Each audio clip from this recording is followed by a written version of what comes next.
여기 21장은 다양한 구체적인 상황들에 대한 규례들을 다루고 있습니다.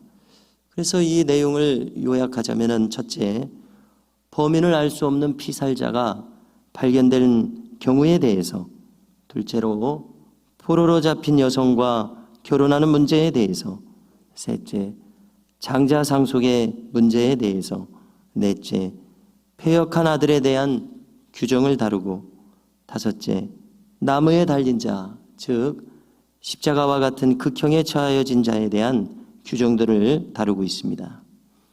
먼저 범인을 알 수 없는 피살자가 들에서 발견된 경우입니다. 이때 처리하는 취지는 이 의문의 죽음에 대해서 속죄의식을 행하여 주는 것입니다. 그래서 그 죽음에 대한 책임을 백성들 전체가 대신 지는 것입니다. 그래서 이 미지의 피살자가 발견되면은 먼저 가장 가까운 성읍이 어디인지를 찾습니다.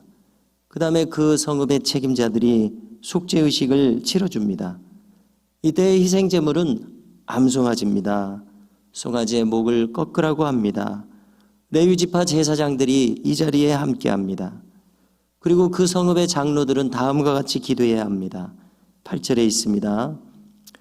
이스라엘을 사하여 주시고 무죄한 피를 주의 백성 이스라엘에게 돌리지 마옵소서. 이렇게 기도하면 그 피를 흘린 피 흘려 죽은 자, 그 피 흘린 자가 속죄함을 받게 될 것이라고 말씀합니다. 이것이 바로 무죄한 자를 피 흘리게 한 죄를 없이 하는 방법이라고 기록합니다. 또 다음으로는 전쟁 중에 포로로 잡은 여성과 결혼하는 문제에 대한 규정입니다. 그 요지는 이 여인의 인권을 존중하라는 것입니다. 약자를 보호하는 인권의 문제를 다루고 있습니다. 이 포로로 잡힌 여성을 데려간 다음에 그와 결혼하기 위해서는 먼저 이 전쟁에서 전사한 부모님을 애도하는 기간을 한 달 동안 가지고 그 다음 결혼을 합니다. 그런 다음 혹시 또 이 여인이 마음에 들지 않아 이혼하기를 원합니다.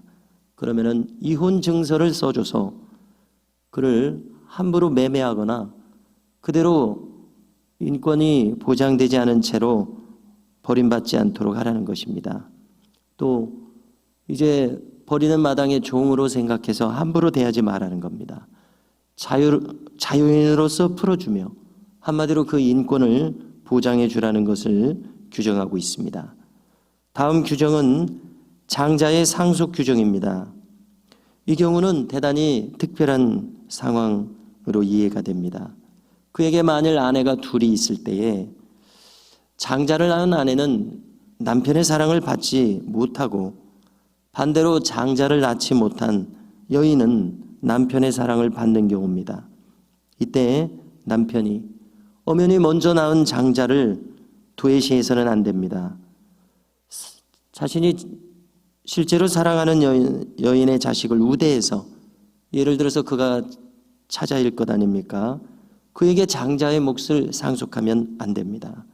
이때 반드시 참 장자에게 상속을 해주되 차자에 비해서 두 몫의 유산을 상속하도록 정하고 있습니다.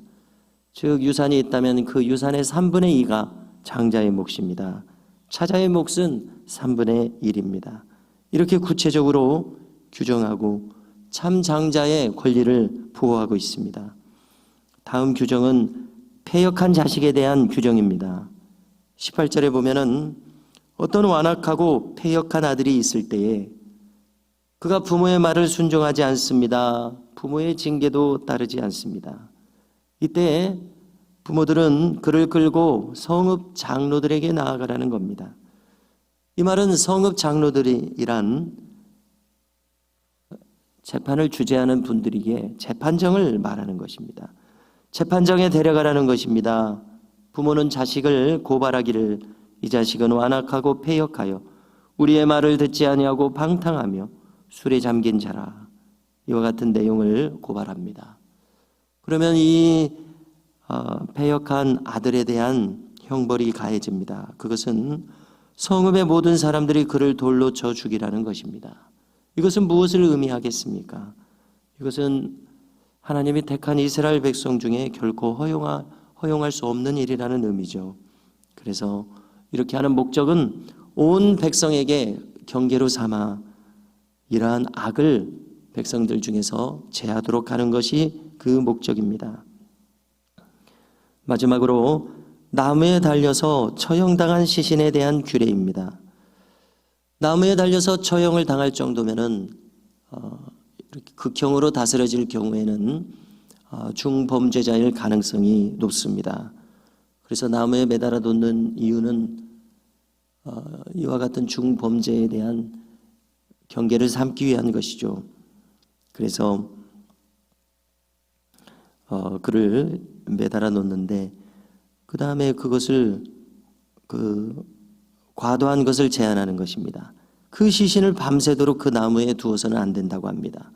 바로 그날로 장사하여 이 약속의 땅 기업으로 받은 땅을 더럽혀서는 아니 된다고 이야기합니다. 그래서 예수님께서도 숨을 거두신 바로 그 다음 내려서 장사 지낸 것을 우리가 기억하고 있습니다.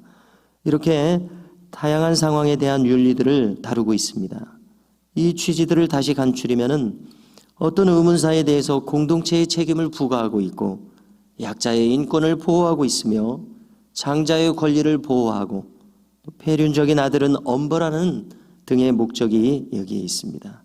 이렇게 해서 거룩한 땅을 더럽히지 말라는 말씀을 덧붙이고 있습니다.